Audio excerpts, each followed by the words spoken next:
Assalamualaikum warahmatullahi wabarakatuh. Sebelumnya perkenalkan, nama saya M. Dimas Haryata Murtisain dengan NIM K0025232 dan saya berasal dari kelompok B2. Di sini saya akan mempresentasikan anatomi organa cor. Supriyadi, 65 tahun, datang ke IGD dengan keluhan nyeri tumpul pada dada sebelah kirinya. Keluhan ini dirasakan sejak 40 menit yang lalu saat sedang menonton TV di rumah. Dokter mencurigai Pak Supriyadi mengalami serangan jantung. Pernyataan yang pertama adalah jelaskan struktur eksterna cor, yang kedua jelaskan struktur interna cor, yang ketiga adalah jelaskan valvula cordis dan juga mekanisme kerjanya.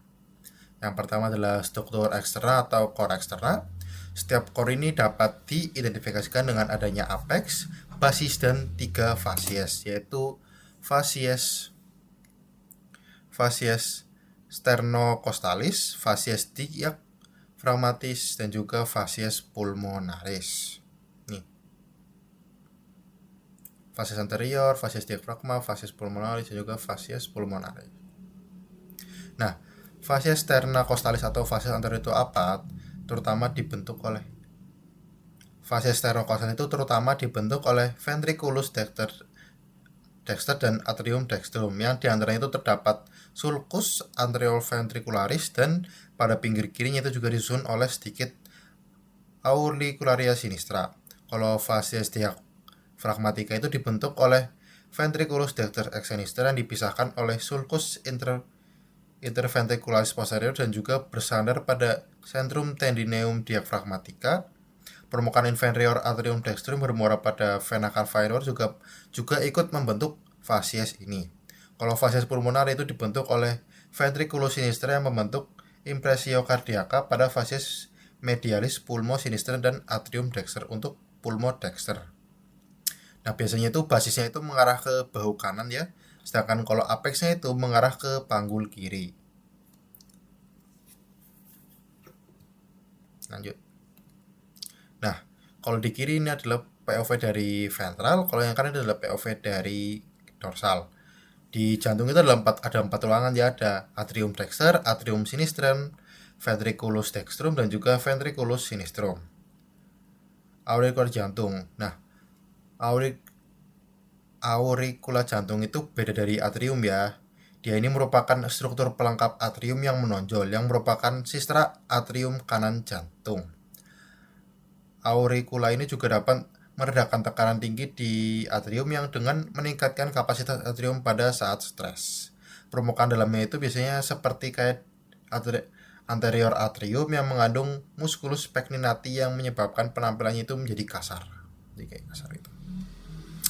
Di permukaan luar jantung juga terdapat banyak sulcus tempat pembuluh jantung lewat. Contohnya itu sulcus coronarius itu dilewati oleh arteri coronaria. Sulcus interventricularis anterior dilewati oleh arteri vena intercularis anterior. Lanjutnya ada skeleton cordis, yaitu fungsinya itu adalah tempat melekatnya miokardium, yaitu sebagai kerangka kor ya, dan juga tempat pelekatan kuspit atau katup jantung, dan juga sebagai isolator impuls antara ventricle, antara atrium dan juga ventricle. Itu terdiri dari apa aja? Terdiri annulus fibrosum, trigonum fibrosum, dan juga pars membranica septum interventriculae interfae. Nah, perbedaan annulus fibrosum dan juga trigonum itu apa?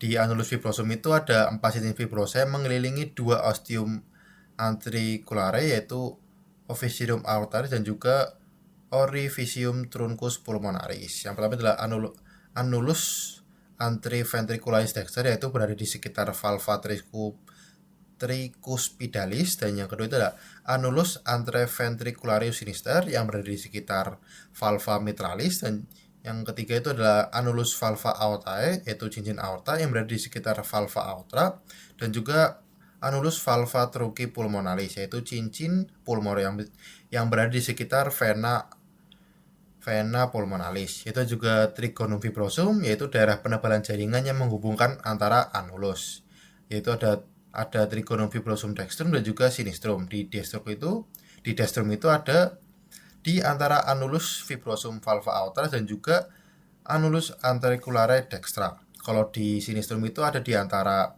annulus fibrosum valva aorta dan juga annulus auricularis sinistra. Selanjutnya ada cor interna. Yang kiri ini adalah atrium dexter, yaitu bagian halusnya itu adalah sinus venarus cavanus, sedangkan bagian kasarnya itu musculus pectinati. Kalau bagian halus dan kasar itu dipisahkan oleh dipisahkan oleh crista terminalis. Kalau itu bagian dalam, kalau bagian luar itu dipisahkan oleh sulcus terminalis. Nah, kalau di atrium dexter itu fossa ovalis dan limbus fossa ovalis itu berada di septum intervillae. Nah, kalau ostium anterivena dexter itu menghubungkan dengan ventriculus dexter. Ostium sinis coronaris itu adalah valvula de Bessy. Kalau ostium vena cava inferior itu adalah valvula eustasi.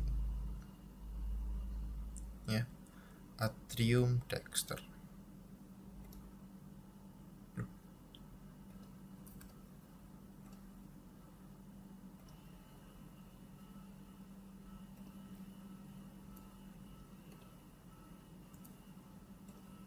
Tadi berarti yang ini adalah ventriculus dexter ya. Kalau ini atrium dexter. Kita lanjut ke ventriculus dexter.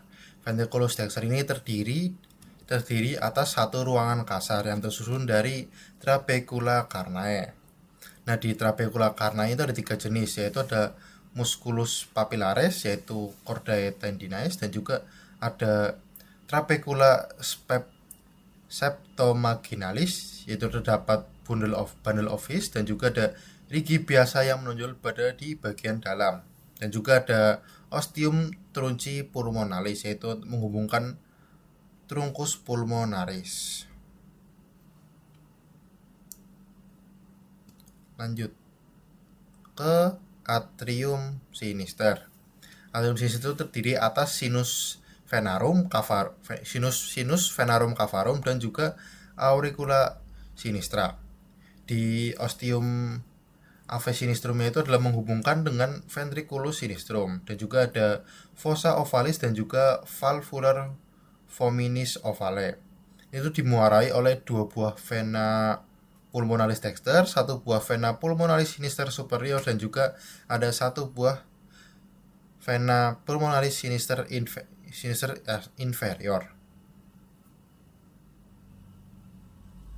Lanjutnya ada ventriculus sinister, yaitu adalah pembentuk dari apex cordis. Miokardium itu lebih tebal dibandingkan yang lain, serta ada vestibulum aorta.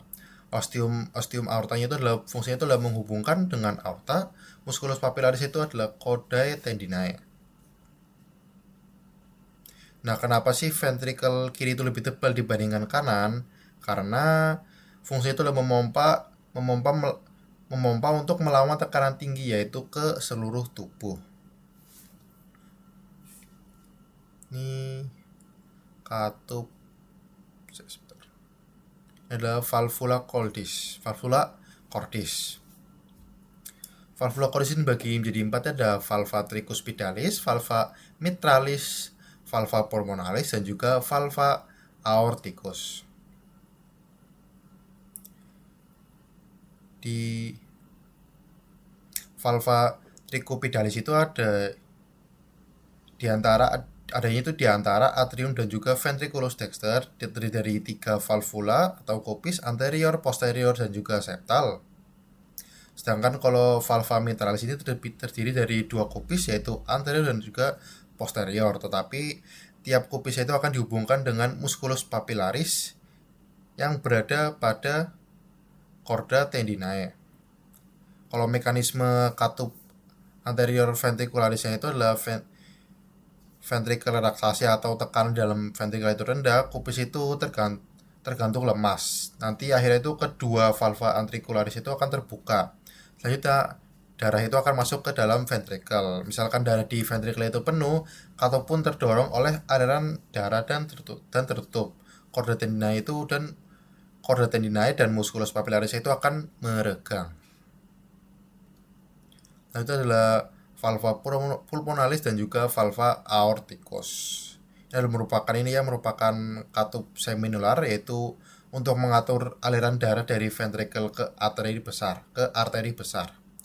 Katup pulmonal itu mengontrol pembukaan dari ventrikel kanan ke dalam trunkus pulmonalis, dan juga katup aorta yang mengontrol pembukaan dari ventrikel kiri ke aorta. Masing-masing ini memiliki 3 bentuk seperti saku baju. Kalau di valva pulmonalis itu terdiri dari 3 valvula seperti bulan sabit, anterior, dexter, sinister. Kalau di valva seminalis itu terdiri dari 3 valvula seminalis, dexter, sinister, et posterior.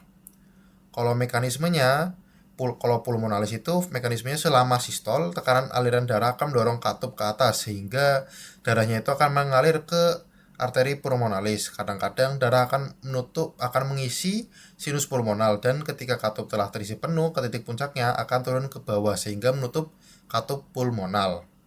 Lalu kalau mekanisme dari valve aorticus, katup aorta itu memiliki struktur yang unik, yaitu bukan arteri koroner di dalam sinus aorta, yaitu arteri yang memvaskularisasi jantung itu sendiri. Kita juga ingat bahwa pengisian sinus hanya dapat terjadi di sistol, sehingga aliran darah itu melalui pembukaan arteri koroner hanya terjadi pada fase diastol. Jadi ventrikel relaksasi lalu atrium itu akan berkontraksi. Ini ya cara masuk lalu keluar. Terima kasih sudah mendengarkan. Kurang lebih mohon maaf. Wassalamualaikum warahmatullahi wabarakatuh.